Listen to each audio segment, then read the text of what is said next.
بسم الله الرحمن الرحيم. إن هذه أمتكم أمة واحدة وأنا ربكم فاعبدون. أنا مسلم بدمي سأروي رايتي إن جففوا الآبار والأنهار. أنا مسلم بدمي سأروي رايتي إن جففوا الآبار والأنهار.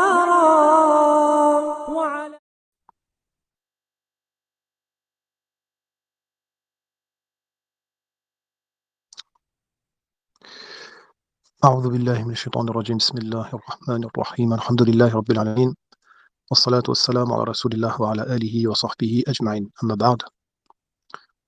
Donc nous voici présents pour le deuxième live sur le sujet des règles du takfir, comme prévu. Aujourd'hui, nous allons parler, Inch'Allah, de la différence entre le takfir général, amma, et le takfir particulier ou le takfir al-mu'ayyan, c'est-à-dire le fait d'appliquer le takfir sur une personne précise. Donc on va se partager les tâches avec mes frères ici présents.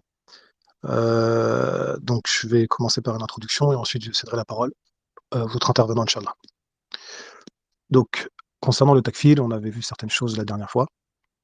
Et parmi les choses à comprendre, notamment pour les débutants en sciences, c'est le fait de faire la différence entre le takfir général et le takfir particulier. Notamment lorsqu'on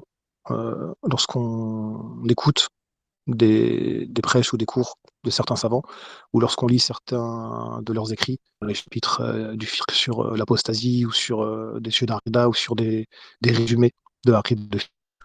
La plupart parfois tiennent un discours général, soit à titre de rappel, soit dans le cadre d'une exhortation pour sensibiliser la communauté dans un temps précis, ou dans un lieu précis, ou dans une circonstance précise. Donc on a souvent affaire à des personnes qui vont parler de certains types de kufr de manière générale. Donc quand on dit certains types de kufr, ici je vis par là soit une croyance, soit une parole, ou soit un acte. D'accord ? Parce qu'on sait que la mécréance peut survenir soit à cause d'une croyance, donc dans le cœur, soit à cause d'une parole, de la langue, soit à cause d'un acte des membres. Donc il ne faut pas se précipiter à tirer des conclusions et à vouloir appliquer certaines règles dans la réalité après avoir lu 2-3 épîtres sur la question.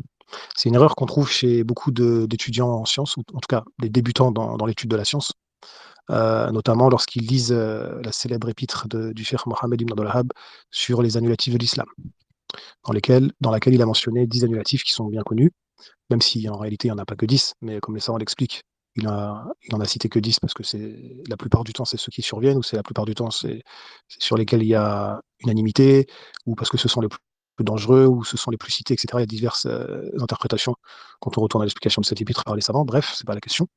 Il faut savoir qu'il y en a plus. Si vous revenez dans les écrits des anciens savants, ils en ont cité largement plus que 10, même certains disent jusqu'à plus de 400. Et puis ça dépend également des circonstances. Quoi qu'il en soit, vous verrez dans cet épître, en l'occurrence, que le cheikh il parle de manière assez générale. Et parfois, si on n'a pas une explication qui va avec, on peut se sentir un peu perdu, on peut tomber dans l'exagération de l'application du takfir. Pourquoi ? Parce que ce sont des paroles générales qui sont résumées, parce que qui étaient à destination à la base soit d'étudiants, soit des gens très ignorants, etc. C'est pour ça que vous observerez que dans beaucoup de ces épîtres, le cheikh Mohammed al-Wahhab, il est très simplet quand il s'exprime. Il résume beaucoup, il va à l'essentiel, il rappelle souvent les fondamentaux de la religion. Pourquoi ? Parce qu'à son époque, il y avait beaucoup d'ignorants et il avait aussi des étudiants. Donc il essayait d'adapter son discours en fonction de son waqi' à lui, de la réalité dans laquelle il vivait à l'époque, dans la région du Najd. Mais c'est pas pour autant qu'il ne connaissait pas les détails, puisque quand vous reprenez le recueil de Durar as-Saniyah, qui fait à peu près 16 volumes, il y a beaucoup plus de détails, et il développe beaucoup plus certains sujets, à plus forte raison lorsqu'on l'a attaqué et qui réfutait ses antagonistes. Mais malheureusement, ce qui se passe aussi, une des problématiques d'aujourd'hui, c'est que les étudiants en sciences, notamment dans le monde anglophone ou francophone, n'ont pas forcément, ne maîtrisent pas la langue arabe, ou carrément pour certains d'entre eux, la langue arabe est inexistante. Donc ils n'ont pas accès à ces ouvrages qui parlent en détail des règles du takfir ou des annulatifs de l'islam. Il se contente de certains PDF qu'on peut trouver sur internet, que ce soit en langue française ou anglaise ou allemande ou autres, qui sont des résumés, parfois qui sont pas très bien traduits, parfois il manque l'explication qui va avec, par un cheikh contemporain pour justement expliquer certains détails. Et ce qui fait que certaines personnes, elles se précipitent et elles pensent avoir compris la religion après avoir lu 2-3 livres, etc. Et elles commencent à appliquer le takfir à tout va. Or, c'est une grave erreur et c'est un égarement évident. C'est la raison pour laquelle le cheikh Al-Alwan, pour ne citer que lui, dans son charh sur Nawaqid al-Islam, justement, son explication de l'épître des annulatifs de l'islam du cheikh Mohammed al-Wahhab, en fin d'épître, il a bien expliqué que ce point que je viens d'évoquer, c'est-à-dire la différence entre les paroles générales de certains savants qu'on peut trouver dans le recueil et l'application qui vient ensuite dans la vie réelle en fonction des circonstances. Donc il a précisé bien cela et comme il dit que chez les savants, c'est quelque chose qui est bien connu. Simplement, comme on l'a dit, à cause de certaines circonstances, parce qu'on on veut résumer une thématique ou parce qu'on veut sensibiliser la Oumma sur un problème particulier, eh bien, le discours des savants est très général. Mais il ne faut pas se contenter de ça, parce que le sujet du technique, comme on l'a dit, c'est très périlleux dans certaines circonstances. C'est pas donné à n'importe qui également dans certaines autres circonstances. Du coup, il ne faut pas se précipiter. Donc, euh, donc, il faut bien faire la différence entre un acte, ou enfin une croyance, une parole ou un acte qui relève de la mécréance, et par conséquent, les paroles des savants qui vont vous dire, par exemple, celui qui fait ceci est un mécréant, ou celui qui agit de telle sorte, ou qui a prononcé telle et telle parole est tombé dans la mécréance, ou il a commis de la mécréance, etc. Mais dans leur discours, ça ne veut pas forcément dire qu'ils rendent mécréant la personne en question. Et ils ont bien précisé ailleurs dans maintes de leurs ouvrages qu'il y a une différence à faire entre l'acte en soi, ou la croyance en soi, ou la parole en soi, donc qui relève de la mécréance, et l'auteur de cette croyance, ou de la parole, ou de cet acte-là, de mécréance. Et qu'il ne faut pas s'empresser à jeter l'anathème sur la personne en question. Donc c'est ce que rappelle le Cheikh Al-Alwan, c'est ce que, par exemple, aussi pour conclure dessus, je ne vais pas m'étendre plus que ça. Je vais juste citer la parole d'Ibn Taymiyyah dans Al-Masail al-Maradiyya qui résume ce que je suis en train de dire. Il dit la réalité concernant cette question est qu'il est possible d'affirmer que tel propos constitue une mécréance et que dans l'absolu, son auteur est mécréant selon la formule employée par les savants. Après, il dit de prendre les guillemets celui qui dit telle chose est mécréant. Cependant, l'individu précis qui prononce ce propos n'est pas jugé mécréant jusqu'à ce que lui soit établie la preuve de façon à ce que celui qui l'aura délaissé est effectivement mécréant en tant qu'individu précis. Donc on voit, voilà, je vais me contenter d'Ibn Taymiyyah pour résumer la situation que je viens d'évoquer. Du coup, on va développer un petit peu plus la question, sans forcément rentrer dans trop de détails, puisque on va garder ce développement pour les lives postérieurs, Inch'Allah. Et je passe du coup la parole à mon frère Abou Youssouf, qui va vous donner un complément d'information concernant ce que je viens d'évoquer avant. Akhil Karim, à toi la parole, Inch'Allah. الحمد لله رب العالمين حمدا كثيرا طيبا باركا فيه كما يحب ربنا ويرضى وكما ينبغي لجلال وجهه وعظيم سلطانه وأشهد أن لا إله إلا الله وحده لا شريك له وأشهد أن محمدا عبده ورسوله اللهم صل وسلم وبارك على نبينا محمد وعلى آله وصحبه أجمعين. Donc aujourd'hui, avec le frère, on va aborder plusieurs sujets, notamment ce que lui a dit maintenant. Et moi, en fait, mon rôle, c'est d'aborder le sujet suivant, c'est l'obligation de voir mécréants ceux que Allah subhanahu wa ta'ala et son messager ont rendu mécréants. Donc pour ça, Inch'Allah, il y a tout un développement. Et Inch'Allah, on va y aller de manière progressive. Donc tout d'abord, les hommes se divisent en deux catégories. Selon le Coran, il y a les mu'minun wal kafirun, les croyants et les mécréants. Allah ta'ala dans Surat Al-Taghabun, il dit وَهُوَ الَّذِي خَلَقَكُمْ فَمِنْكُمْ كَافِرٌ وَمِنْكُمْ مُؤْمِنٌ وَاللَّهُ بِمَا تَعْمَلُونَ بَصِيرٌ. C'est lui qui vous a créé. Parmi vous, il y a des mécréants et parmi vous, il y a des croyants. Et Allah sait parfaitement ce que vous faites. Il n'y a pas de troisième catégorie, que des croyants et des mécréants. Les mécréants se divisent en deux catégories principales. Donc on ne rentre pas dans, c'est-à-dire on ne va pas rentrer dans les sous-catégories. C'est-à-dire chez les mécréants, voilà, il y a par exemple les gens du livre, il y a les munafiqoun, etc. Donc on parle de manière générale par rapport au verset qui a été cité avant. Donc chez les mécréants, donc il y a deux catégories. Et ces catégories, elles se divisent donc en ce qu'on appelle les kufar al-asliyoun et al-murtaddoun. Donc ce sont les mécréants d'origine et ceux qui sont apostats. Donc ceux qui sont donc al-asliyoun, c'est ceux qui n'ont jamais accepté l'islam. Ils n'ont jamais prononcé la shahada, ils sont restés sur leur religion d'origine. Judaïsme, christianisme, athéisme, toutes les religions là, qui finissent par isme, et ben voilà, ce sont eux en fait al-kufar al-asliyoun. leur mécréance est originelle. D'accord? Ils n'ont jamais été musulmans. Ensuite, il y a ce qu'on appelle al-murtaddoun, les apostats. Donc, c'est ceux qui étaient musulmans, puis ils ont quitté l'islam par un acte, une parole ou une croyance. Donc là, ça va développer plus tard, Inch'Allah. Donc, leur jugement, il nécessite de réunir toutes des conditions et de vérifier l'absence d'empêchement. Donc, c'est-à-dire l'empêchement à l'excommunication de ces gens-là, ce qu'on appelle al-mawani'. Inch'Allah, ça sera développé dans des cours plus tard, Inch'Allah. Donc, revenons maintenant à la première catégorie de mécréants. Donc, c'est al-kufar al-asliyoun. Donc, ici, on parle uniquement de ceux dont la mécréance est mentionnée dans le Coran et dans la Sunna. Allah Ta'ala a cité plusieurs catégories de mécréants et il est obligatoire de considérer ces gens comme tels. Ça veut dire que si maintenant on les considère comme croyants, alors à ce moment-là, ça peut poser vraiment problème. On va développer ensemble, Inch'Allah. Donc, il faut croire fermement à leur mécréance. Et il ne faut pas en douter. Car le doute, c'est la mécréance. Les considérer croyants contredit clairement la parole d'Allah Ta'ala et du messager. Et ceci est considéré comme un rejet d'une partie de la religion.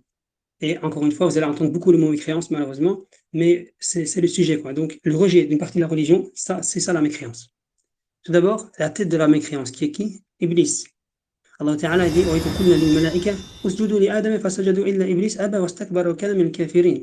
Allah Ta'ala dit, lorsqu'on a ordonné aux anges de se prosterner devant Adam, donc ils se sont tous prosternés sauf qui? Iblis, qui a refusé. Il est devenu orgueilleux et donc il est devenu mécréant. Donc Allah Ta'ala a clairement nommé mécréant. Donc je répète en fait le sujet, c'est quoi? C'est donc il faut vraiment considérer mécréant ceux qu'Allah Ta'ala a considéré comme mécréants et ainsi que ceux que le messager d'Allah a considéré comme mécréants. Le deuxième exemple, c'est Pharaon. Allah Ta'ala dit à son sujet, donc quand il a revendiqué la seigneurie, donc qu'est-ce qu'il a dit Pharaon? Il a dit Ana rabbukum al-a'la, je suis votre Seigneur le Très-Haut. Donc ce verset est l'un des plus clairs prouvant la mécréance de Pharaon. Il s'est attribué la seigneurie qui appartient qu'à Allah subhanahu wa ta'ala. Dans Surat al-Qasas, il dit quoi? Il dit donc, il parle à son peuple, il dit وَقَالَ فِرْعَوْنُ يَا أَيُّهَا الْمَلَأُ مَا عَلِمْتُ لَكُم مِّنْ إِلَٰهٍ غَيْرِي. Ô notable, je ne connais pas pour vous d'autres divinités que moi. Donc ces versets montrent l'orgueil de Pharaon et son rejet du message de Moussa alayhi salam. Donc sa mécréance, elle est explicite. Donc le fait de douter que Pharaon était mécréant, ceci est très grave, et ceci est une mécréance en soi. Les chrétiens. Donc, les chrétiens, ils ont été cités dans le Coran comme étant des gens qui sont mécréants. Allah Ta'ala dit, certes, ils ont mécru ceux qui ont dit que Allah, c'est le Messie, le fils de Marie. Dans un autre verset, certes, on mécru ceux qui ont dit qu'Allah est le troisième de trois. C'est-à-dire que c'est comme les chrétiens, ils disent, comme vous savez, ils divisent en trois. Donc, ces versets, ils sont sans ambiguïté. Les chrétiens, ils sont mécréants. Ensuite, les juifs. Les juifs, Allah Ta'ala dit concernant les juifs, dans Surat al-Baqarah,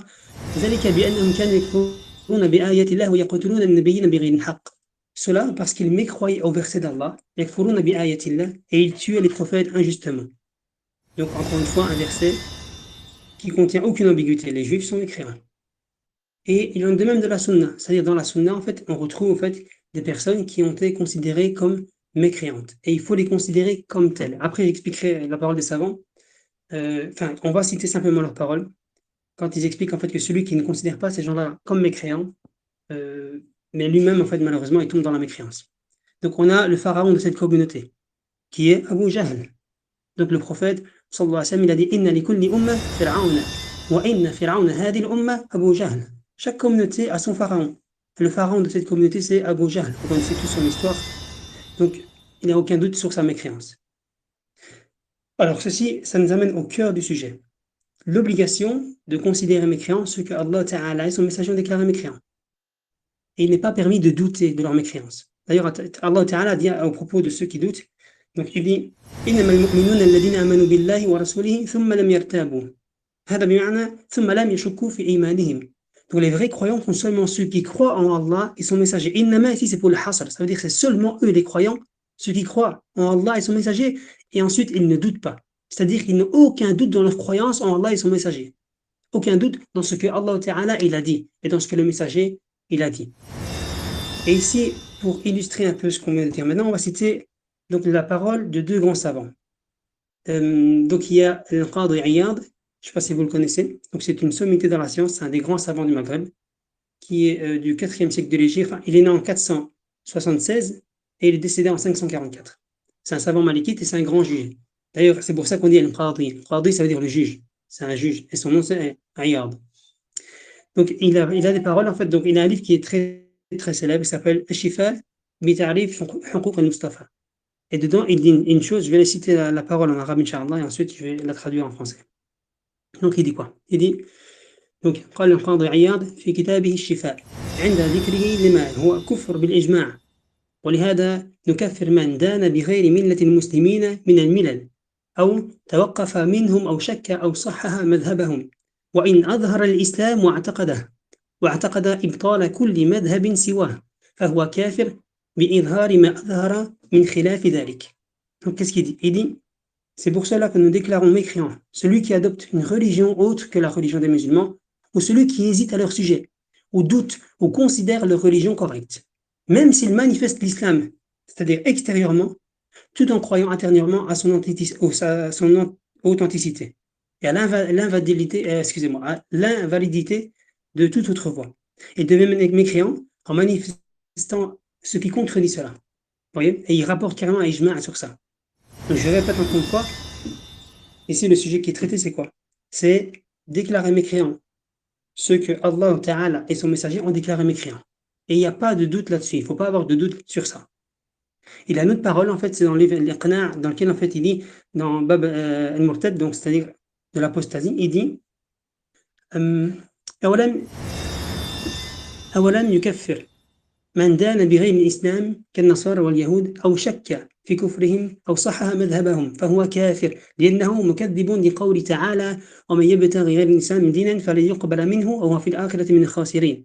Également, mécréant celui qui ne déclare pas mécréant ceux qui suivent une religion autre que l'islam comme les chrétiens et les juifs, ou celui qui doute de leur mécréance ou considère leur voie comme correcte. Cela revient à démentir la parole d'Allah Ta'ala qui dit « Et quiconque désire une religion autre que l'islam, cela ne sera pas accepté de lui et dans l'au-delà, il sera parmi les perdants. » Cette parole indique clairement que le musulman qui doute de la mécréance de ces gens-là, malheureusement, lui-même, il tombe dans la mécréance.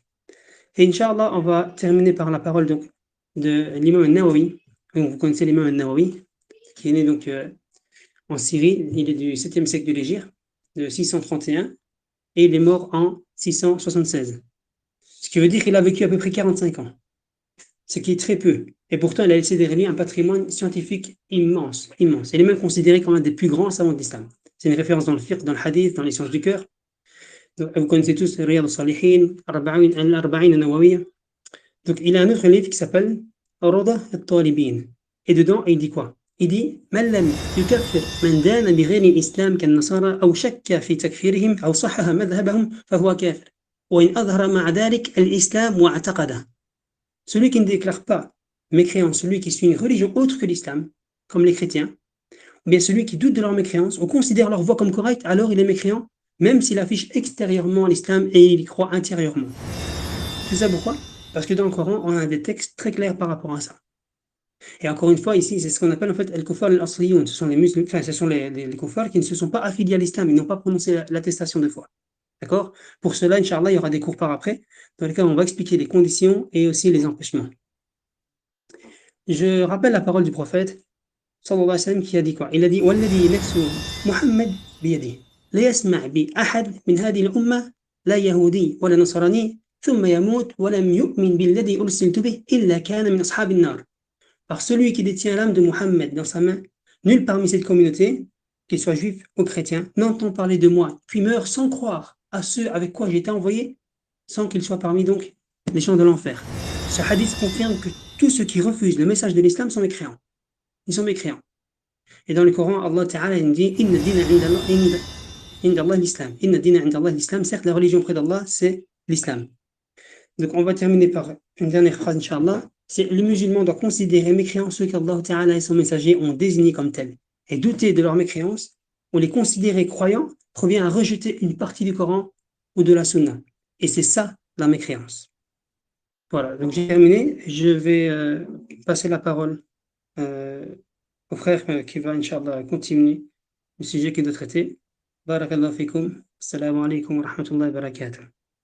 Alaykoum assalam wa rahmatullahi wa barakatuh. Wa fika barakallah. Donc pour compléter ce que le frère disait, il a rappelé ici la différence entre les mécréants d'origine et les apostats, et qu'il est obligatoire pour le musulman de faire le takfir, puisque ce sont les preuves scriptures du Coran et de la Sunna qui l'ont indiqué. Donc celui qui rejette ceci, c'est comme s'il rejetait les versets. Donc c'est pour ça qu'il a cité que le fait que c'était une mécréance en soi, et il a cité les paroles des savants, des anciens savants notamment, qui ont développé la question.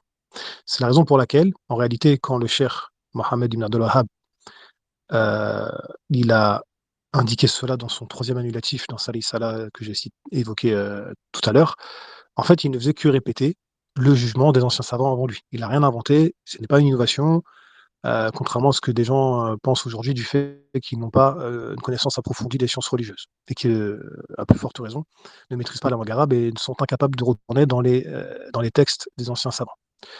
Donc il y a une mode qui veut que Mohammed Olab soit un innovateur, un khariji, etc., justement parce qu'il a traité de la question du takfir en détail.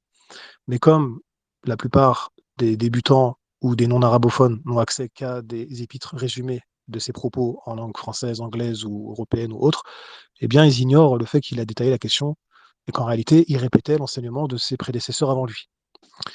Et donc ça c'est une ambiguïté aussi. Le frère vous a montré que ce jugement est connu de tous les savants en tout temps, et ce n'est pas spécifique à Mohammed ibn Abdul Wahhab. Donc je tenais à préciser cela. Deuxième chose, il parlait donc du takfir obligatoire pour les musulmans. Donc on va fermer la parenthèse sur le takfir général, et maintenant on va ouvrir le deuxième onglet, si je peux dire ça comme ça, sur le takfir particulier. Donc le takfir particulier, c'est quand on applique le takfir sur une personne précise, et non pas juste sur un groupe de personnes ou lorsqu'on veut désigner une croyance ou une parole ou un acte de mécréance en question. Donc ce sous-chapitre, il a deux sous-catégories. Il y a premièrement le takfir particulier qu'on va appliquer sur une personne qui ne s'affilie pas à l'islam, et le takfir particulier sur une personne qui s'affilie à l'islam. Donc je vais rapidement, en réalité, faire plus ou moins de la paraphrase de mon frère, Abou Youssouf, puisque le takfir particulier sur les personnes qui ne s'affilient pas à l'islam, il l'a en réalité plus ou moins développé précédemment, puisque c'est du kufr clair, c'est des personnes qui ne se disent pas être musulmanes, qui rejettent même la plupart du temps l'islam, dans le pire des cas, qui même combattent l'islam.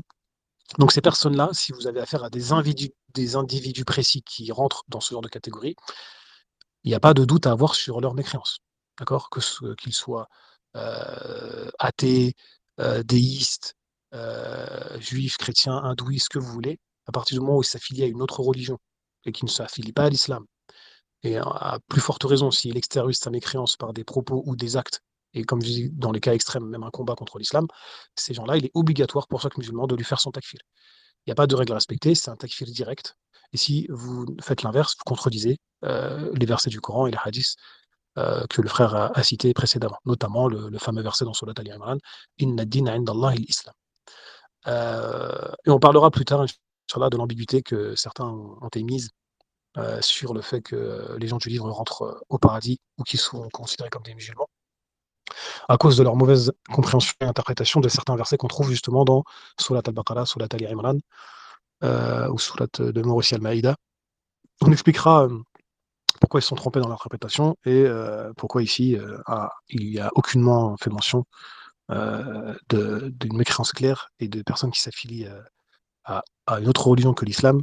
Il est clairement stipulé qu'ils ne font pas partie ni des musulmans, ni des gens de l'islam, et en conséquence qu'ils ne font pas partie des gens du paradis éternel. Et la deuxième catégorie, sur laquelle mais le takfir particulier peut être appliqué, c'est des personnes qui s'affilient à l'islam. Et pour vous expliciter cela, je vais laisser la parole à mon frère Abou Aïssa, qui va vous donner quelques explications par rapport à cela, Inch'Allah. Donc, Akhi Abou Aïssa, à toi la parole, Inch'Allah.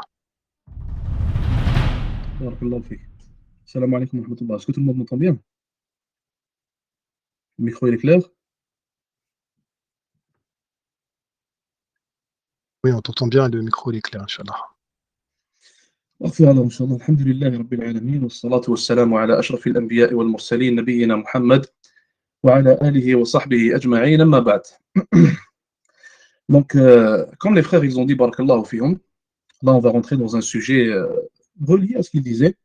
Et on va parler, Inch'Allah Ta'ala, des annulatifs de l'islam commis par des gens qui prétendent être musulmans. Ou alors, pour être plus exact, qui sont musulmans et qui sont tombés dans ce qu'on appelle Nawaqid al-Islam, les annulatifs de l'islam. Et pour ce sujet-là, je veux que vous gardiez en tête, Inch'Allah Ta'ala, une règle importante. La règle que citent les savants à propos de ce sujet, qui est لَيْسَ كُلُّ مَنْ وَقَعَ فِي الْكُفْرِ وَقَعَ الْكُفْرُ عَلَيْهِ. Et cette règle-là, elle est très importante. Et d'ailleurs, c'est la distinction, cette règle-là est la distinction entre Ahlus Sunnah wal Jama'a et entre ceux qui sont tombés dans ce qu'on appelle al-ghulu, ou qui sont tombés dans l'extrémisme.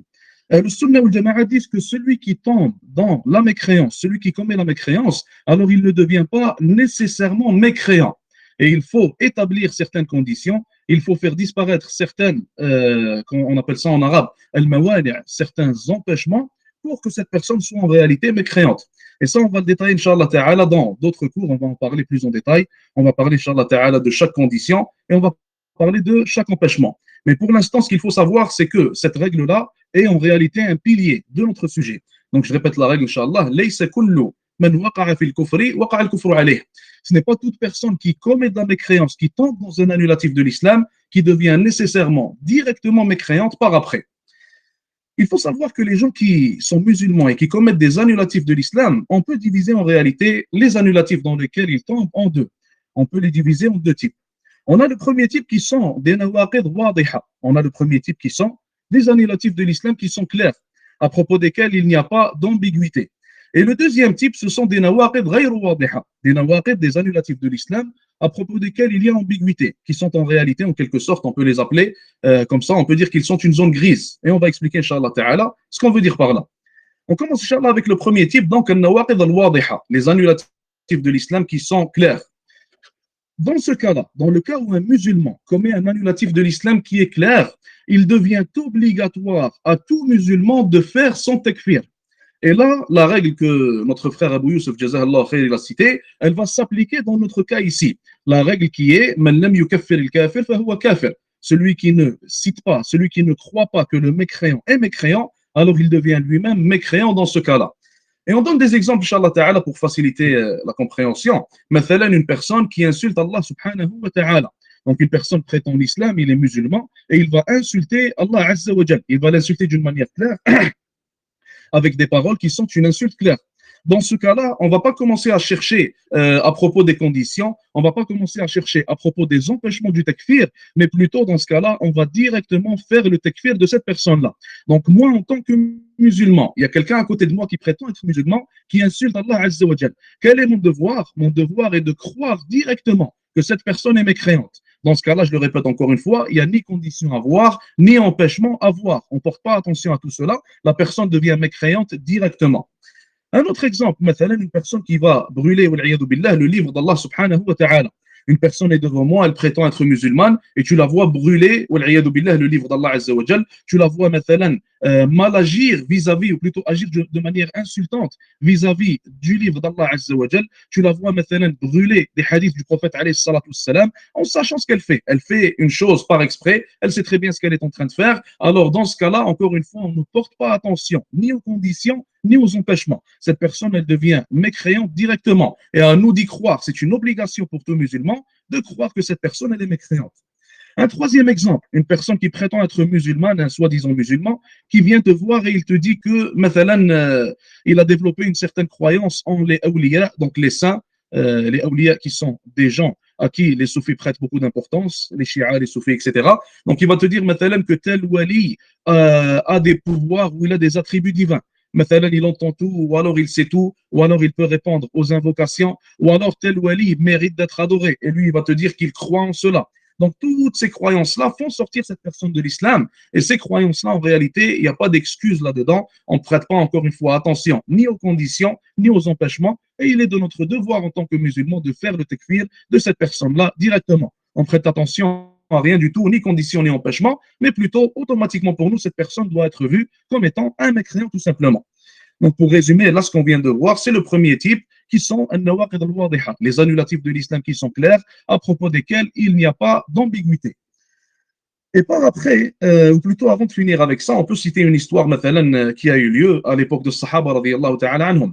Donc, à l'époque de Omar, si je me rappelle bien, radiyallahu anhu, il y a un homme qui s'est marié avec sa mère. Cet homme-là s'est marié avec sa mère, donc en réalité, il a commis ce qu'on appelle l'istihlal. Il a vu que le mariage avec sa mère, ou pas sa mère, excusez-moi, le mariage avec la femme de son père, excusez-moi, le mariage avec la femme de son père. Donc, il a vu que le mariage avec la femme de son père était une chose halal. Donc, il a fait ce qu'on appelle l'istihlal. Il a vu que le haram, qu'Allah Azza wa Jal a rendu haram, ce qu'Allah subhanahu wa ta'ala a rendu haram, il l'a vu comme étant halal. Et ça fait partie des choses qui annulent l'islam de la personne. Et lorsqu'il a fait cette action-là, Sahaba radiyallahu ta'ala anhum, ils ont directement émis le jugement de tuer cette personne. Donc le jugement qui a été émis contre lui, c'est qu'il devait se faire tuer, car il a apostasié de la religion d'Allah Azza wa Jal. Et on remarque que les compagnons radiyallahu anhum, dans ce cas-là, ils ne l'ont pas excusé. Pourquoi est-ce qu'ils ne l'ont pas excusé? Car il est tombé dans un naqid wadih, il est tombé dans un allunatif de l'islam qui est clair, à propos duquel il n'y a pas d'ambiguïté. Et comme on va le voir, Inch'Allah Ta'ala, dans le deuxième type, les annulatifs à propos desquels il y a des ambiguïtés, c'est là où il y aura ce qu'on appelle l'excuse, ce qu'on appelle les conditions, les empêchements, etc. Donc ça, c'était pour ce qui est du premier type, al-nawaqid al-wadiha. On a le deuxième type qui sont al-nawaqid ghayr al-wadiha, les annulatifs de l'islam qui ne sont pas clairs, à propos desquels il y a ambiguïté. Et il faut savoir que dans ce cas-là, seuls les gens de la science peuvent faire ce qu'on appelle iqamat al-hujja. Mais avant de parler de ça, je préfère qu'on donne des exemples, Inch'Allah, pour faciliter la compréhension. Imaginez-vous, maintenant, qu'une personne vient de devenir musulmane. Une personne vient d'accepter la religion d'Allah Azza wa Jal. Et cette personne-là, sa croyance ou ses connaissances ne sont pas... elle n'a pas beaucoup de connaissances à propos de la religion d'Allah subhanahu wa ta'ala. Et elle ne sait pas, maintenant, qu'en tant que musulman, on doit croire en un ange qui s'appelle Jibril alayhi salam. La personne n'a pas entendu parler de Jibril alayhi salam, il ne sait pas qui il est, il n'a jamais lu à propos de lui, donc il n'a aucune connaissance de l'existence d'un ange qui s'appelle Jibril alayhi salam. Donc il ne croit pas en Jibril alayhi salam. Et initialement parlant, donc normalement, tout musulman qui mécroit en Jibril alayhi salam, il n'est pas musulman. Il a commis un annulatif de l'islam. Sauf que dans ce cas-là, dans le cas de cet individu-là, on peut l'excuser. On l'excuse dû à son manque de connaissances, on l'excuse dû au fait qu'il est devenu récemment musulman, il n'a pas assez de connaissances, il n'a pas eu assez de temps pour rechercher les connaissances nécessaires, etc. Donc là, ce qui vient de se passer, c'est que cet individu, il est tombé dans un annulatif de l'islam. Mais cet individu, on va l'excuser, car à propos de cet annulatif, dans son cas à lui, il y a ambiguïté, c'est une zone grise. Donc la zone, elle est grise due à son manque de connaissances, encore une fois, et due au fait qu'il vient de devenir musulman. Son islam, il est récent. Alors dans ce cas-là, il est excusé. Donc dans ce cas-là, le jugement va différer. Le jugement qui est le jugement du takfir. Donc nous, notre réaction ou notre position vis-à-vis de cette personne et de son action, il va différer. Awalan, en tant que musulman, il va être obligatoire pour toi, dans ce cas-là, de voir son action comme étant du kufr, de voir que ce qu'il a commis comme étant un annulatif de l'islam. Car toi, tu as la connaissance à propos de ça, et tu sais très bien que quiconque mécroit en Jibril alayhi salam, il n'est pas musulman, il est mécréant. Et vis-à-vis de la personne, et ça nous pousse au deuxième point, maintenant, pour ce qui est de la personne, tu ne peux pas le voir comme étant mécréant et tu ne peux pas faire son takfir. Pourquoi est-ce qu'on ne fait pas son takfir? Je vous le répète encore une fois, car dans ce cas-là, il est excusé, dû à la situation, dû aux circonstances, etc. Donc dans ce cas-là, on ne fait pas son takfir directement comme dans le premier cas, mais plutôt on ne le voit pas comme étant mécréant. Maintenant, qu'est-ce que ça prendrait pour que cette personne soit mécréante? Ça prend ce qu'on appelle iqamat al-hujja. Ça prend ce qu'on appelle iqamat al-hujja. Iqamat al-hujja qu'on peut traduire en français comme étant l'établissement de la preuve, le fait d'établir la preuve contre cette personne. Et si on veut vulgariser ça, l'expliquer d'une manière plus simple, c'est le fait d'expliquer à la personne que ce qu'il a commis, c'est de la mécréance. Et il faut savoir que les savants divisent iqamat al-hujja, l'établissement de la preuve, en deux piliers. Les savants divisent l'établissement de la preuve en deux piliers importants. Et on a besoin d'appliquer ces deux piliers-là pour que la preuve soit établie. Le premier pilier, c'est iqamat al-shurut. Le premier pilier, c'est que les conditions pour que cette personne devienne mécréante soient présentes. Je vous le répète encore une fois, iqamat al-shurut, les conditions pour que cette personne soit mécréante soient présentes. Le deuxième pilier, c'est intifa al-mawani'. Le deuxième pilier, c'est que les empêchements du takfir, ce qui nous empêche de faire le takfir de cette personne-là, disparaissent.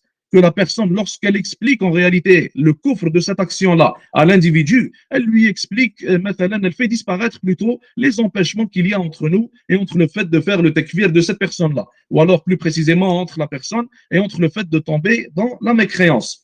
Et il faut savoir que iqamat al-hujja, l'établissement de la preuve, ce n'est pas pour tout le monde et pour n'importe qui. C'est pour les gens de la science, pour les savants plus précisément, et aussi pour les gens de la science, les talab al-ilm, qui sont assez avancés dans ce sujet-là. Seuls ces gens-là peuvent expliquer et peuvent établir la preuve sur la personne qui a commis un annulatif de l'islam et qui n'est pas considéré comme mécréant encore, dû à des circonstances comme on vient de l'expliquer. Pour ce qui est des conditions et des empêchements, mathalan fait partie des empêchements le fait que la personne soit ignorante et qu'elle n'ait pas de moyens d'apprendre et d'avoir la connaissance pour sortir de cette ignorance-là. Et Allah subhanahu wa ta'ala, dans le Coran, mathalan, il a dit subhanahu wa ta'ala وَمَا كُنَّا مُعَذِّبِينَ حَتَّى نَبْعَثَ رَسُولًا. Allah Azza wa Jalla, il a dit, et on ne châtie pas jusqu'à ce qu'on envoie un messager. Et les savants, ils ont tiré de ce verset-là que Allah Azza wa Jalla nous cite qu'en réalité, les gens qui n'ont pas de connaissance, les gens qui n'ont pas reçu le message, la révélation, qui en réalité est la connaissance, Allah Azza wa Jalla ne les châtie pas. Pourquoi? Car il y a un empêchement dans ce cas-là. Quel est cet empêchement? C'est al-jahl, l'ignorance, qui est le manque de connaissance tout simplement. Parmi les autres empêchements, maintenant, il y a ce qu'on appelle oui, l'interprétation. La personne a interprété, il a eu une interprétation qui est fausse et qui est erronée. Donc, dans ce cas-là, les gens de la science doivent lui expliquer que son interprétation, elle est erronée et elle est fausse, tout simplement. Qu'est-ce qu'il y a comme d'autres exemples? Mathalan, le fait que la personne soit tombée dans un annulatif de l'islam sans faire exprès. Il a cité une parole de kufr, mais il ne l'a pas fait par exprès. Il a, mathalan, fait une action qui est du kufr et il ne l'a pas fait par exprès, encore une fois. Donc, ça, on va l'étaler, Inch'Allah Ta'ala. On va en parler plus en détail dans les prochains cours, bi'idhnillahi azza wa jal. Pour l'instant, je vous cite ça d'une manière un peu brève. Comme ça, vous avez une idée, Inch'Allah Ta'ala, des annulatifs, de shurut, des conditions, de l'mawani'. Et par après, vous allez le comprendre, Inch'Allah Ta'ala, plus en détail. Donc, on pourrait citer maintenant un exemple d'une personne qui a commis un annulatif de l'islam, mais qui n'a pas été considéré comme étant mécréant et qui n'a pas été jugé comme tel par le prophète sallallahu alayhi wa sallam. Et cet individu, c'est Hatib radiyallahu ta'ala anhu. Donc vous connaissez tous probablement l'histoire de Hatib. Hatib radiyallahu anhu faisait partie des compagnons radiyallahu ta'ala anhum jami'an. Et lorsque le prophète alayhi salatu salam allait attaquer donc Mecca, il allait conquérir Mecca sallallahu alayhi wa sallam, Hatib était avec lui. Et Hatib radiyallahu anhu avait de la famille à Mecca. Donc, il n'avait personne pour les défendre, il n'avait pas de tribu forte ou quoi que ce soit, contrairement à la plupart des compagnons. Donc, il s'est dit, je vais envoyer un message aux Qurayshites, donc aux kuffars de Mecca, et je vais leur dire que le prophète, alayhi salatu salam, il va venir pour conquérir Mecca. Comme ça, ils ne vont pas s'attaquer à ma famille et ils ne vont rien leur faire. Et Hatib radiyallahu anhu, dans ce cas-là, ce qui a empêché le fait de faire son takfir, c'est ce qu'on appelle le ta'wil, l'interprétation. Le prophète sallallahu alayhi wa sallam l'a appelé et il lui a dit, qu'est-ce qui t'a poussé à faire ce que tu as fait? Qu'est-ce qui t'a poussé à lui renvoyer cette lettre-là? Donc il a expliqué au prophète alayhi salatu salam, il lui a dit, Ya Rasulallah, je savais que tu allais gagner, que tu n'allais pas perdre, etc. Et que la révélation, qu'Allah Azza wa Jalla allait te révéler ce qui s'est passé, et je n'ai pas fait cela par mécréance. Donc je n'ai pas fait cela car je mécrois en la religion d'Allah subhanahu wa ta'ala. Donc il s'est expliqué au prophète alayhi salatu salam, et il a clarifié qu'il a fait cette action-là par interprétation. Et il croyait que son interprétation était la bonne. Et le Nabi alayhi salatu salam, il l'a excusé. Comment on sait qu'il l'a excusé sallallahu alayhi wa sallam? Donc il y avait Omar radiyallahu anhu qui était à côté du prophète sallallahu alayhi wa sallam. Il lui a dit, Ya Rasulallah, da'ni adrib unuqa hadha al-munafiq. Il lui a dit, Ya Rasulallah, laisse-moi le tuer. Donc laisse-moi frapper son cou. C'est une manière de parler en arabe pour dire, laisse-moi lui couper la tête tout simplement. Et le Nabi alayhi salatu salam, il a empêché Omar de faire ça. Et ça nous pousse à comprendre que le Nabi alayhi salatu salam ne l'a pas traité comme mécréant et ne l'a pas jugé comme étant mécréant, car il y avait un empêchement, et l'empêchement dans ce cas-là, c'est ce qu'on appelle le ta'wil, l'interprétation. Même si l'interprétation elle est erronée, il est quand même tombé dans une interprétation qu'il croyait bonne et qui a empêché en réalité le fait de faire sans takfir et le fait qu'il ne tombe dans la mécréance tout simplement. Et à propos de ce deuxième type-là duquel je viens de vous parler, donc on a fini avec ce deuxième type, mais il y a certaines informations à garder en tête. À propos de ce deuxième type-là, il faut qu'on garde en tête que certes, on est en train de parler des annulatifs de l'islam qui sont ambigus, mais il faut savoir que les savants, il y a certains annulatifs de l'islam que certains savants voient comme étant ambigus et que d'autres voient comme étant clairs. Et ceci va affecter leur jugement. Donc maintenant, si l'un des savants voit un annulatif de l'islam comme étant clair, sans ambiguïté, il ne va pas excuser ceux qui tombent dans cet annulatif-là. Et il va faire leur takfir directement. Mais le savant qui, lui, va voir cet annulatif de l'islam-là comme étant ambigu. Il va le voir comme une zone grise selon les circonstances de la personne, etc. Alors, ce qu'il va faire, c'est qu'il va excuser ceux qui vont tomber dans cet annulatif-là. Donc, ces annulatifs-là, il n'y a pas de ijma' là-dessus, il n'y a pas d'unanimité, il n'y a pas de consensus non plus. Donc, tout dépendamment de la manière dont le savant le voit. Et ceci nous pousse à un autre point qui est très important. Qu'est-ce qui affecte la vue des savants ou alors leur position vis-à-vis de ces annulatifs-là? Qu'est-ce qui fait en sorte que certains savants voient certains annulatifs comme étant clairs et d'autres les voient comme étant ambigus? Et en fait, ce qui affecte cela, ce qui influence cela, c'est ce qu'on appelle al-ma'loum min ad-din bid-darura. Ce qui affecte cela, c'est ce qu'on appelle al-ma'loum min ad-din bid-darura.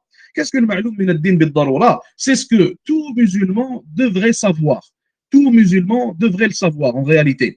Ce qui touche à la croyance ou alors au fiqh ou alors à la religion de l'islam d'une manière générale et que tout musulman devrait savoir. Et le problème, c'est quoi? C'est que al-ma'loum min ad-din bid-darura, ce que tout musulman devrait savoir, va changer d'époque à époque et va changer d'un endroit à un autre, mathalan. Par exemple, si on va parler par exemple aux gens qui habitent مثلا السعودية, en Arabie Saoudite, et on va leur parler مثلا de la prière, du fait de faire la prière, la salat. Ils vont tous nous dire que les 5 prières sont obligatoires à faire. Et tout le monde va savoir ça en Arabie Saoudite مثلا. Donc là, il n'y aura pas de divergence là-dessus. Et al-ma'loum min ad-din bid-darura, ou plutôt la salat, l'obligation de la salat, fera partie de al-ma'loum min ad-din bid-darura en Arabie Saoudite. Mais il se peut مثلا que on aille un peu plus loin dans des contrées musulmanes lointaines où il n'y a pas de science, il n'y a pas de savants, il n'y a pas d'étudiants en sciences, il n'y a pas d'imam. Et certaines personnes maintenant ne vont pas savoir que la prière, elle est obligatoire. Et d'ailleurs, subhanallah, je connaissais un frère qui m'avait raconté que dans certaines contrées lointaines en Albanie, donc il y a des musulmans et sa famille sont musulmans. Sauf qu'il m'a dit que sa famille, tous les individus de sa famille, donc il n'y a pas d'exception. Chacun d'entre eux pense que l'islam, c'est seulement le fait de jeûner Ramadan. Donc ils ne savent pas que la prière, elle est obligatoire. Ils ne connaissent pas les 5 prières. Ils ne connaissent pas le hijab. Donc plein de choses en réalité que tout le monde connaîtrait dans le monde arabe ou alors en Occident, dans certains pays, etc. Eux ne les connaissent pas, dû au fait qu'ils sont dans des contrées lointaines et qu'ils n'ont pas accès à ce ilm-là, à cette connaissance-là. Donc, dans ce cas-là, le jugement qu'on va porter vis-à-vis d'une personne qui est en Albanie et qui ne sait pas que la prière est obligatoire, mathalan, va différer du jugement qu'on va porter contre celui qui est en Arabie Saoudite et qui sait très bien que la prière, elle est obligatoire. Ou alors, si on prend l'exemple du hijab, mathalan, si un musulman vient et renie l'obligation du hijab, alors on va automatiquement dire qu'il est mécréant. Mais encore une fois, si on reprend le même exemple des contrées lointaines en Albanie, une sœur qui habite là-bas maintenant, qui ne sait pas que le hijab est obligatoire et qui n'a jamais eu connaissance de cela et qui n'a aucun moyen d'accéder à cette connaissance, est-ce qu'on va dire directement qu'elle est mécréante ou alors est-ce qu'on va l'excuser? Certainement, dans ce cas-là, elle va être excusée car elle n'a ni l'information, ni l'accès à cette information, ni la possibilité d'y accéder, tout simplement. Donc, ce que je veux que vous gardiez en tête, Inch'Allah Ta'ala, c'est que al-ma'loum min ad-din bid-darura, ce que tout musulman devrait savoir, va différer d'une époque à une autre et va différer d'un endroit à un autre, tout simplement. Un autre exemple qu'on pourrait prendre, maintenant, pour ce qui est de la fornication. Donc, normalement, tout musulman devrait savoir que la fornication, elle est haram. Normalement, il n'y a aucune divergence là-dessus. Tout musulman le sait. Mais sachez, subhanallah al-azim, que certains chouyours racontent que certains musulmans sont venus les voir donc de contrées lointaines et ils ne savaient pas que la fornication était haram. Et ça, c'est des vrais exemples que je vous cite. Donc, les chouyours nous l'ont cité et malgré que ça peut surprendre, subhanallah al-azim, ce sont des réalités. Donc, dans ce cas-là, est-ce qu'on va juger cet individu-là qui n'a pas cette information et qui n'y a pas accès comme étant mécréant directement? Certainement non. Il va être excusé et il faut établir la preuve. Donc, j'aime pas le dire comme ça, contre lui, c'est pas, le but c'est pas de faire son tekfir non plus, mais il faut établir la preuve contre lui et lui expliquer en réalité donc le fait que la fornication soit illicite, et par après s'il il ne la voit toujours pas comme étant illicite, c'est là qu'il devient mécréant. Mais une personne qui habite en Égypte, en Algérie, ou même en France, en Europe, donc la communauté musulmane en France et en Europe, ils ont beaucoup plus de connaissances et d'accès à la connaissance que certaines personnes habitant dans des contrées lointaines de pays musulmans. Donc, un individu qui vient de ces endroits-là, qui nous dit maintenant que la fornication elle est halal, certainement, il n'a aucune excuse. Et on va directement dire que cet individu n'est pas musulman, tout simplement. Donc, ça, c'était pour le ma'loum min ad-din bid-darura. Et il faut savoir aussi que le ma'loum min ad-din bid-darura va différer d'une personne à une autre. Et je vous cite une histoire comme exemple dans ce cas-là. Ibn Taymiyyah, rahmatullahi alayh, donc l'histoire connue d'Ibn Taymiyyah, rahimahullah, où il était en train d'avoir un débat avec certains soufis. Et il a dit, subhanallah, à ces soufis-là, il leur a dit que les paroles que vous êtes en train de citer font partie des annulatifs de l'islam. Et si moi j'aurais dit ces paroles-là, alors j'aurais mécru. Mais si vous le dites, donc lorsque vous dites ces paroles-là, vous ne me croyez pas. Qu'est-ce qu'Ibn Taymiyyah voulait nous expliquer par là, rahmatullahi alayhi, vous leur expliquer par là, c'est que al-ma'loum min ad-din bid-darura va différer d'un individu à un autre. Ibn Taymiyyah, il aurait mécru s'il aurait prononcé ces paroles, car il sait que ce sont des paroles de mécréance. Et il ne peut pas être excusé dans ce cas-là, Ibn Taymiyyah. Alors que les gens qui sont en train de dire ces paroles et qui sont face à lui, eux, ils sont ignorants. Donc on les excuserait dans le cas où ils citeraient de telles paroles, contrairement à la personne qui a la connaissance et qui n'a aucun empêchement de takfir et qui satisfait à toutes les conditions du takfir en quelque sorte. Un dernier point que je voulais vous citer, ou plutôt on va laisser ça, Inch'Allah Ta'ala, pour une autre fois, donc, normalement, j'ai fait le tour, Inch'Allah Ta'ala, pour ce que je voulais vous dire. Et qu'Allah Azza wa Jal fasse que ces informations-là soient pour nous et non pas contre nous le jour du jugement. Qu'Allah Azza wa Jal nous accorde la sincérité et l'honnêteté avec lui, subhanahu wa ta'ala, et qu'il accepte nos actions et qu'il nous pardonne tous méfaits ou alors toute erreur. Jazakumullah khair. Donc, je laisse la parole à mon frère Abu Julaybib. Barakallahu fikum. Assalamu alaikum wa rahmatullahi wa barakatuh. Amin wa alaykum salam wa rahmatullahi wa barakatuh. Un dernier point, juste pour, entre guillemets, rééquilibrer les choses par rapport à certains exemples que le frère Abou Issa a cités précédemment. Sur le cas du compagnon Hatib ibn Balta'a. Bien que je rejoigne son avis, au vu des preuves sur la question, mais je tenais à préciser que pour soit les gens qui ne savent pas, parce qu'ils ne connaissent pas les détails sur ce hadith, ou soit les étudiants en sciences qui ont pu lire autre chose dans certains livres, qu'il y a une divergence chez les savants qui existe sur l'acte de Hatib. Certains savants, il faut le savoir, et je préfère éclairer les choses pour que ce ne soit pas ambigu aux yeux des gens, bien que, comme je le dis, moi je suis d'avis que l'acte de Hatib en soi était un acte de mécréance, et je précise également pour que personne tombe dans des confusions ou des quiproquos, que lorsque le frère il parle d'ici de tomber dans la mécréance ou d'acte de mécréance, on ne rend pas les compagnons mécréants. Il faut, comme on a dit en début de live, on fait la différence entre un acte de mécréance isolé et l'auteur d'un acte de mécréance qui ne devient pas nécessairement mécréant en fonction de tout un tas de principes qu'on a résumés ce soir. Donc, juste pour pas éluder une partie des choses, il faut savoir que sur l'acte de Hatib en soi, il y a une différence. Certains savants considèrent que l'acte de Hatib en soi n'était pas une mécréance, et c'est pour ça il est possible que vous trouviez les deux avis dans certains ouvrages. Par contre, sur d'autres cas de compagnons, là où il n'y a pas de divergence dans leurs paroles ou dans leurs actions, c'était notamment, précisément sur le cas du compagnon Amr ibn Yassir, lorsqu'il a prononcé une parole de mécréance par contrainte, lorsqu'il était torturé par les Quraysh. Évidemment, de dire que Oubal est grand ou ce genre de choses, c'est une parole de mécréance, mais le compagnon en question ne mécroit pas du fait qu'il était sous la contrainte.